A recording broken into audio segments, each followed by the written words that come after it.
Hey guys, Connor the Darkness Titan here.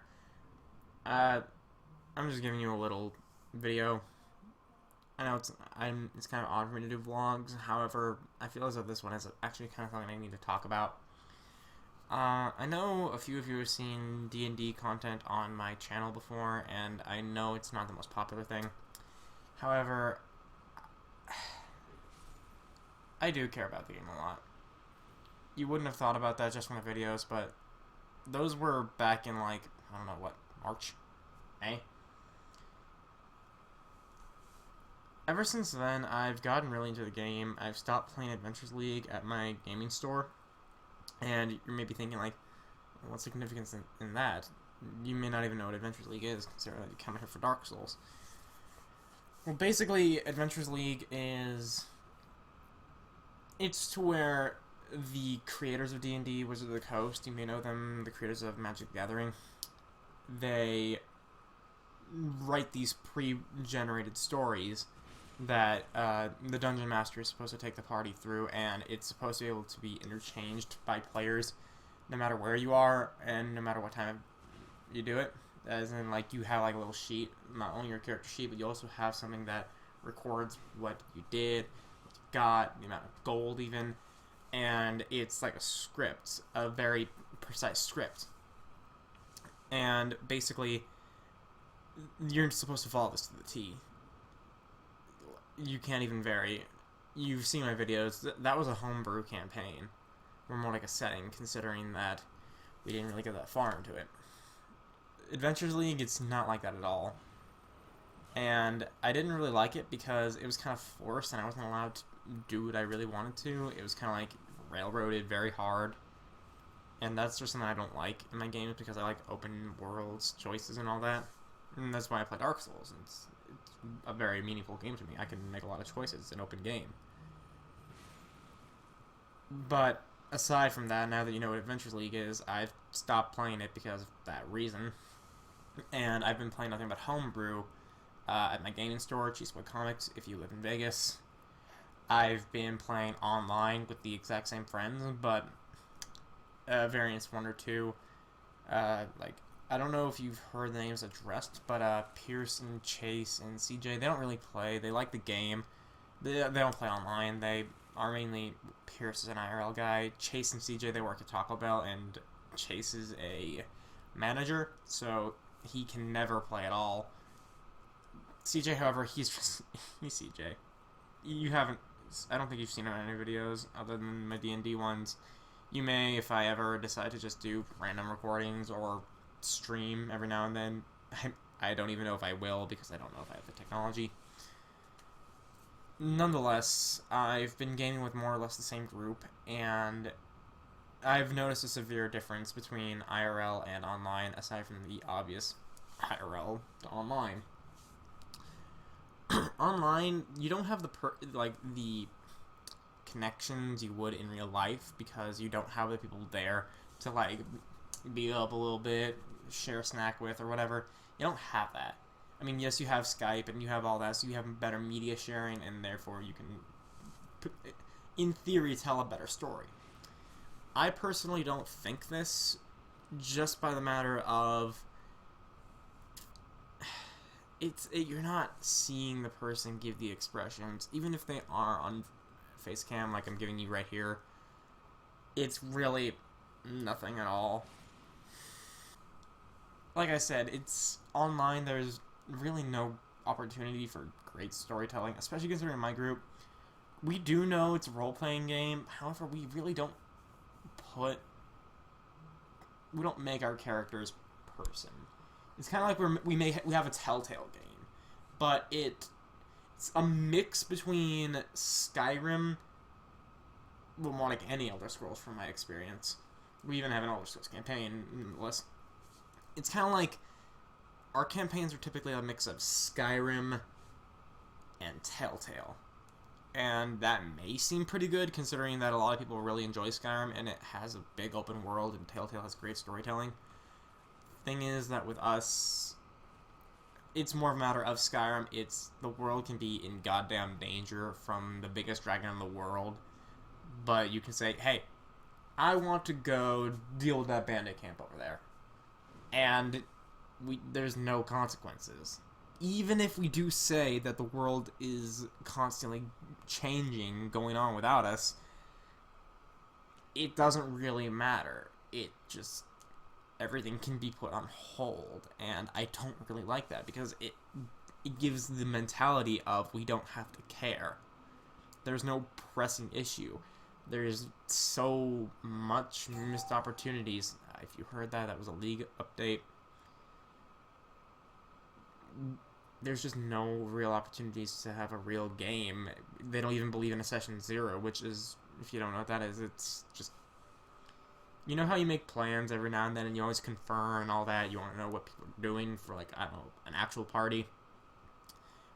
A session 0 is kind of like where you meet there in the beginning and you figure it all out right then and there, and you actually have a much better chance at a better game for that. Simply by the matter of fact, everything's planned out and everybody knows what's going on. I personally want to try it, but my online gaming group can't, and here's to where I'm gonna get to my little thing in IRL. I can't really do a session 0 IRL because I only have 2 opportunities to do it per week, and they're on the same day. First time, it is the RPG club at my school, and you'd think, well, if it's an RPG club, everybody might know what it is, and they want to do it too. But that's not the case at all. About 90% of the population of it are people who've never even heard of Dungeons & Dragons and have been told about it recently when they're told that this club exists and they want to try it. Or it's people who have played it a little bit or have heard about it and want to try it, but they still have very little experience. There's only about like 5 of us who've actually dedicated to play the game, and 2 of them still have no idea how 5e works. And that's kind of alarming by the fact that we really don't have that many people educated about the game. And here's to where the big issue comes in. Since so many people are new, I feel as though that there's this thing called new player syndrome for it.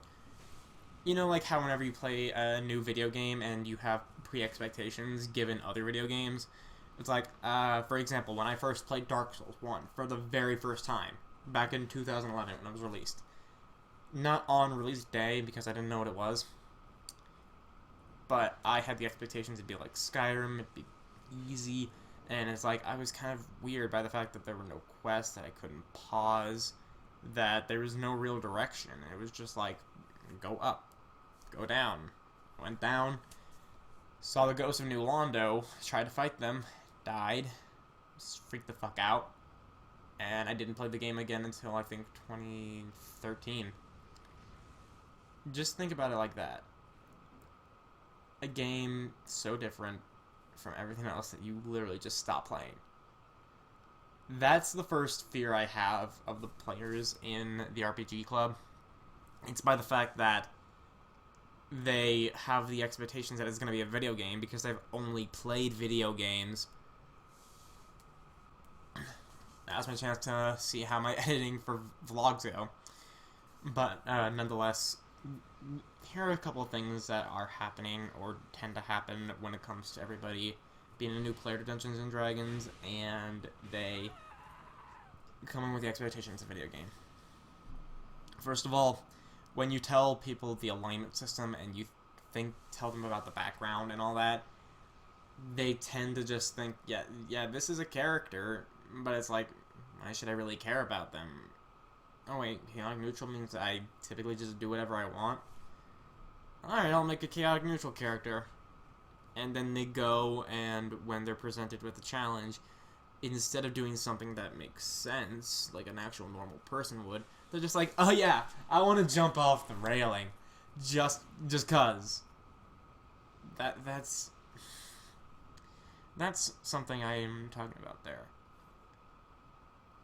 Just because it's a game where it says you can try whatever you want, do a lot of things that you could not do in real life, does not mean you can. And chaotic neutral does not mean you are forced or entitled or allowed to do whatever you want. It means that is a typical general area of, yeah, I'm either a crazy person, and typically what I like to do is roll a d4 and see my audio, my dialogue decisions. Like, I have a dice set right here. Don't break. Okay. See, it's like, damn it. You see this die right here? No, you don't. Now do you see this die? This is a d4. Basically, one of the ways I like to see chaotic neutral is, instead of actually choosing your dialogue options, you have a preset for options, either of general ideas, and then you come up with it as you roll, or you literally make it up on the fly each and every individual roll, and you're a crazy person. It's like, say, between 1 and 4, it's ranging from angry to joyous. Got a 4, so I'm incredibly happy about what I say next. Or it's, I don't give a fuck, I do what I please. But that does not mean you just literally do whatever you as a player wants. There are boundaries. You're typically supposed to be a good guy in Dungeons and Dragons. There are evil campaigns, don't get me wrong, but you're the good guy most of the time. Chaotic neutral just means that you have no boundaries. At least that's the general status. But what players do is that they see chaotic neutral, have the expectation it's a video game, and they literally go in thinking that the character they have is a body with a voice, and they do whatever they want. That is not it at all. I'm gonna say this right now, like in the middle of the video, after I've already started ranting, to each and every single one of you who wants to try Dungeons & Dragons, take this one bit of advice. No matter what people tell you about the game, no matter what you hear about it, just know, yes, just because it has game in it does not mean it's a video game. Video games are where you either have a preset character to which they have their own motives, their own attitudes, you just control their movements, sometimes dialogue options, and if it's a more open game like Skyrim or Dark Souls, you only have a body, and it's your choices. That's a video game. Dungeons & Dragons, you are not making a character, you are making a person. Think about it like this. You, each and every single one of you right now watching this video, you are a Dungeons & Dragons character. Do you think that you would just go and freaking rob a store just because you can? No. You have to think about it like this. Dungeons & Dragons has people. Video games have characters. Yes, we call them characters in both games, but Dungeons & Dragons is people. That's my one bit of advice. Take anything else you want from anyone else. Just think about that. Otherwise, here are the other things that I just do not like that people do because they have the expectations of a video game. The next thing they do is they do what I said before, where they just think they can do whatever the hell they want, and when they're shut down, they just leave. And it's not just because they're shut down because they don't do what they want. It's also like they hear this expectation of you roll a lot of dice, and it's constantly like combat, you're an epic hero, and since that most beginner games are at level 1, you're never going to get that.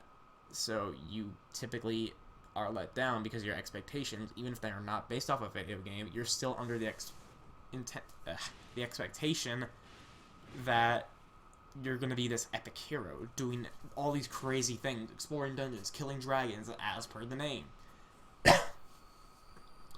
That is not it at all. You, again, are a person who's just started adventuring, typically. Most people may want to do high-level games, and that's fine, but most games that are directed towards low-level players characters.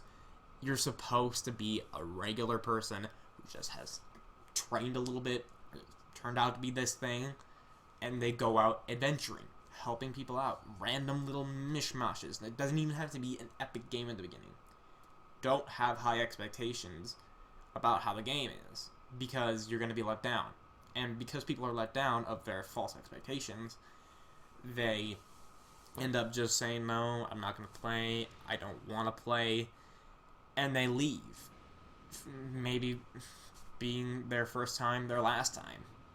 And that's really sad, knowing that someone who could have been a great warrior in a campaign, or a great madman who had an amazing backstory, never gets to see the light of day, simply by the fact that someone didn't get to rob a bank when they're supposed to be escorting an old lady across the street.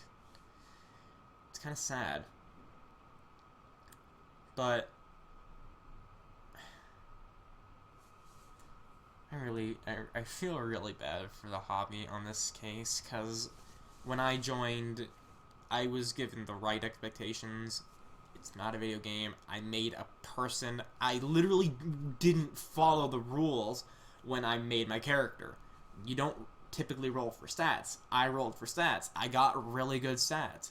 I first had the intention of being a really sneaky mage person. I couldn't really do that because I didn't like the idea of rogue characters. So I was being told about like the class options, and instead of being told each and every individual class, since we were starting at level 3, I was being told the archetypes that were relevant to what I wanted to do. I wanted to be able to hit people, and I also wanted to be able to do magic. So my friend Lane, he told me about the Elder Knight. He told me all these cool things that they had, and all these opportunities they had, and all these cool abilities that they got. And I thought that was awesome.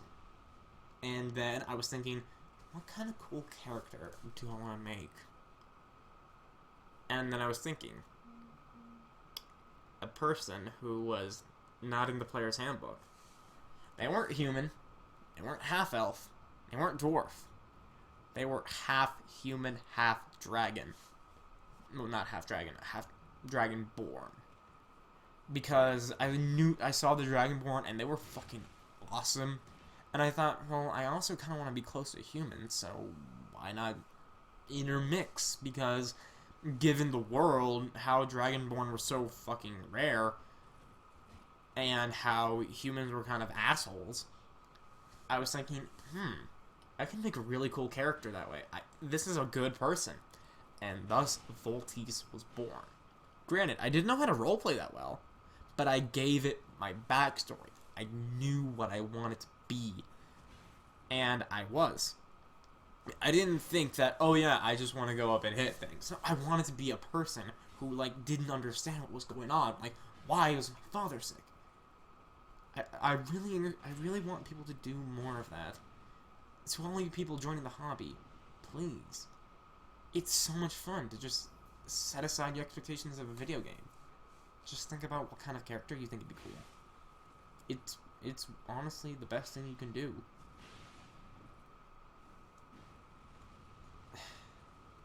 My point being, this is just a little rant I decided to give about people who come into the hobby expecting it to be a video game, and then they're left disappointed. I apologize to anyone who comes in and even when they have the right expectations are let down. I don't know if it was because of the DM or the other players. My condolences. I highly recommend that you get back into the hobby because it's honestly one of the greatest things I have ever experienced. I mean, I have the webcam mounted. Let me just show you my dice sets.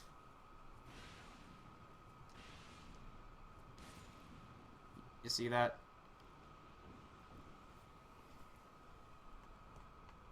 I wouldn't have amassed a collection like that if it weren't for this game.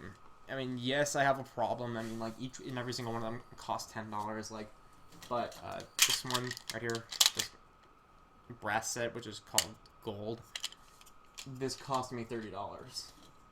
And you're thinking like, wow, why are you such a dumbass? It's just dice. See, it's not just dice. It's like, these black dice, they're my sneaky characters. These gold and blue dice, they're my paladin dice. Funny story. I gave them to one of these guys that I was playing with at my the gaming store, and he didn't have any characters made, and we were told we needed to make characters. So I whipped up a paladin because I like paladins, and I gave him the sheet. I gave him the dice saying, trust the paladin dice, and the very first roll he gave, very first roll in combat, it was a nat 20. He had them all. He was a level 5 paladin. He unloaded his 2 level 2 divine smites, and he one-shotted someone who we all thought was going to kick each and every single one of our asses. That is the kind of shit that I like in this game. You have dice that are sentient. You can defy the expectations of the players, yourself, and the DM. Dungeons & Dragons is a great game. I highly recommend it to anyone, especially if you like RPG games, like Dark Souls, which is why you're even on my channel. And overall, it's such a good game. Don't ever think that you're too hip for Dungeons and Dragons. What was I saying? Oh yeah. Dungeons and Dragons, I'm not going to say it changed my life, but it has definitely influenced the course of events in my life, and I wouldn't dare change a single damn thing. I mean, it's like, freaking, my girlfriend, she wants to try it so bad. She comes to the RPG club no matter how afraid she is. Sure, it's kind of hard for her to get into it, considering that she's never even played video games in the first place, but she sees how enthusiastic I am about it, and she likes it. It's like, I really hope that you guys feel the same way. It's a great game. Don't ever shy away from it. It's like, let me give you an example of the story I have just to wrap up this video. To get a good grasp of this, the story, I need to tell you about Pierce. You saw how he acted in the Talonora games that I posted on YouTube, and he has this certain style. He likes making very anime-ish worlds. He likes having very epic tales. He likes it being very mystical. So he asked for character concepts, and we told him all about the characters we had in mind. He didn't tell us the world. He just told us like one little detail. I don't even remember what it was at this point. And I tell him, hey, I want to make one of those horror movie girls that you typically see in like Silent Hill and Fear 3. And he was really happy about that, actually, because it's a character concept that I don't think anyone's done, at least to my knowledge. I made her a level 1 warlock. Her name was Alice. She was a great old one warlock. And I call my patron the one who always speaks, because I felt, well, I'm going to be telepathically communicating, I'm going to be, like, terrorizing people, aren't I? And I kind of was, but not entirely. As a matter of fact, I was mainly being the one terrorized. And I made her. Then the game started, we were introduced to this angel and devil, to which were a pivotal role in the entire course of the campaign, which in game time was about like the equivalent of 11 years, whereas in player time it was from June until last night, where we ended the campaign. I made her, and we were beseeched by these angel and devil about how we go down our own paths, and I chose the path of darkness because it was more like embracing your mistakes instead of seeking perfection, to where both lead you to ruin. And the very first notable thing that happened that game was my friend, he was playing a Dragonborn Paladin called Lu Bu, which I have found awesome. He said, I make my own path. Pierce was not expecting that. He wasn't expecting it. So, in order to reward that guy for making a choice like that, he made a third door, which was a door with a question mark. And these doors led us down our routes. Mine had me enveloped by a shadow. This shadow reminded me of my family who I killed, and I embraced it, and everybody fell down their own path. None of us took the path of righteousness.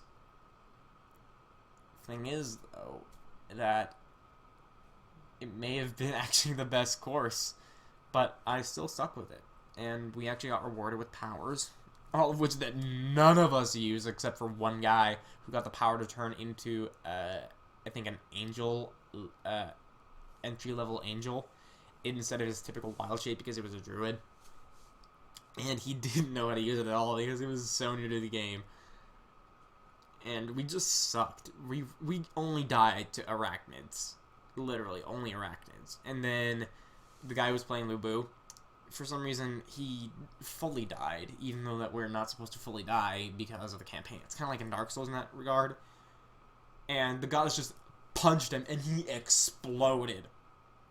And then after that, a couple of times went on, and then we get captured by this necromancer, and guess who we find? Lu Bu zombie. Fucking Lu Bu zombie. That right there was awesome. Pierce brought in his own personal characters that he had at a gaming store. That was not where we typically game. He had them as NPCs, and they were awesome characters. Each and every single one of them. Yes, a little bit min-max, but they were still awesome. And eventually, after a long course of events, we were defeated by the same necromancer, and he showed Lu Bu a reflection of himself in this tar monster. And that killed Lu Bu instead of anything else, because only Lu Bu can kill Lu Bu. And he nearly ended the world because he made the angel and devil exist again, because they technically didn't exist in that world, which is a little bit confusing.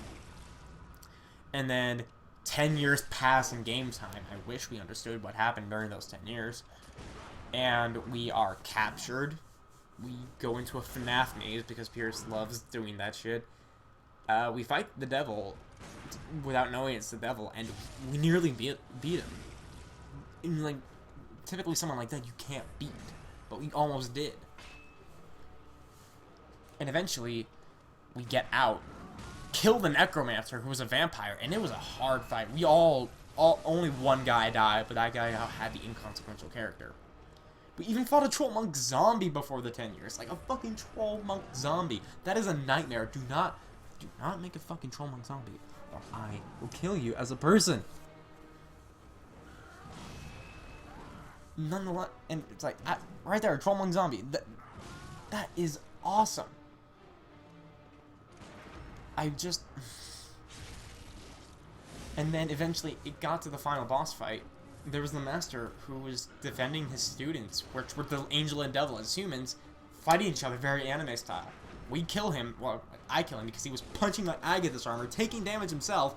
I dealt the most damage passively. And then we get an anime ending where they finally realize that they love each other and it's all a misunderstanding and it's awesome. They die to the negative envoy of their entities. And we end up fighting her. I nearly die. I'm brought unconscious. The other two die. One of them explodes.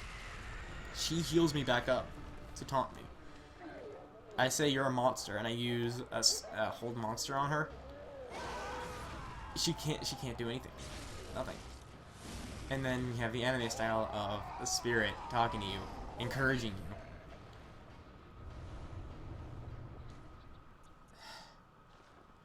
you. It was fucking awesome. That was my very first completed campaign. That's when I had a character to retire for once because she was completed. I felt awesome. That right there, that night, it told me, this is D&D. Welcome. You're gonna like it here. Sorry for the long video. It may be tied to the Dark Souls video that I've prepped for you guys. It's just gonna be visuals because I didn't record my audio. It was kind of like just me running through the Dragon Shrine. But I hope you like this video. Be sure to like, comment, subscribe, share, all that good shit. And I hope that you like this. Have a nice day, everyone.